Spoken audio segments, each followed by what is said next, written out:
د پاکستان د ملي امنیت رئیس د څه لپاره کابل ته راځي؟ هغه سفر نن ولې کینسل شو؟ پر کونړ څنګه پاکستان توغندیز برید بیا کړی دی؟ طالبان او پاکستان څه وایي؟ جزئیات په ویډیو کې وګورئ او چینل سبسکرایب کړئ. لیدونکو السلام علیکم.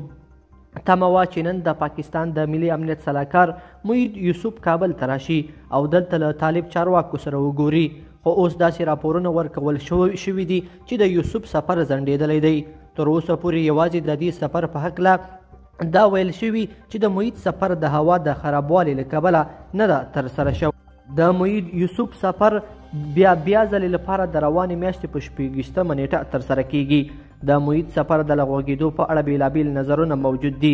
ځینې شنونکي وایي چې د ډیورنډ کرښې موضوع یو حساس پړاو او بحث ته رسېدلی او دا پاکستانی چارواکي د ډیورنډ کرښې د جنجالونو د حل لپاره کابل ته راته، خو دا چې موضوع خورا مهمه ده ځکه نو دغه سفر لغوه شوی دی.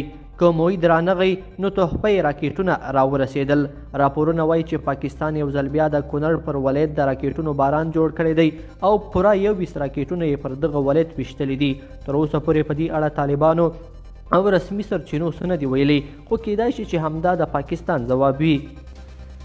موده وړاندې هم پاکستان د افغانستان خاوره په راکېټونو وویشته چې بیا یې له طالبانو سره سرحدي ترنګلتیاوې رامنځته شوې. پاکستان د طالبانو پر راتګ سره د ډیورنډ کرښې پر شاوخوا ملحوظات ډېر کړي او په دې سره غواړي طالبان معلوم کړي چې آیا دوی کولی شي له دې ډلې په اړونده برخه کې کومه ګټه پورته کړي او که نه.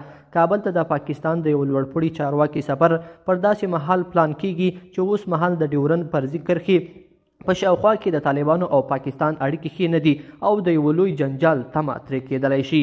لیدونکو په دې هیله چې دا مطلب به مو تر پایه لیدلی وي. که مو ویډیو خوښ شوی ویډیو لایک کړئ او چینل سبسکرایب کړئ. تر بیا ښه وخت.